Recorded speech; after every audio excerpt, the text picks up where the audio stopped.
So let's just take a closer look at when it is you could possibly be harming your back all day, each and every day. Well, let's start from by the time you get out of bed in the morning. Here you are, laying in bed. You go to get up out of bed. Oh, just rounded your lower back. That's another one of these. Already, you haven't even got out of bed and you've already harmed your lower back. Then you go and put on your slippers. Rounded your lower back again. You go to get off the bed.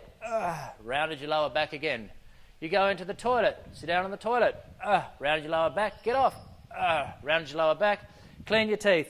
Rounding your lower back. And on and on and on. Repeatedly flexing that lower back. Remember, micro-trauma after micro-trauma. We haven't even got you out of the bedroom yet.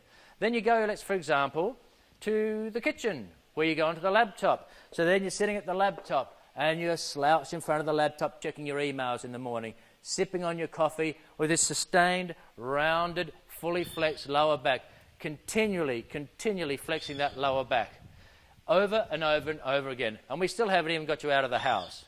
So imagine all of these things, micro-trauma after micro-trauma, so you start to get to an understanding of what's going on. Now, what is it that we should be doing?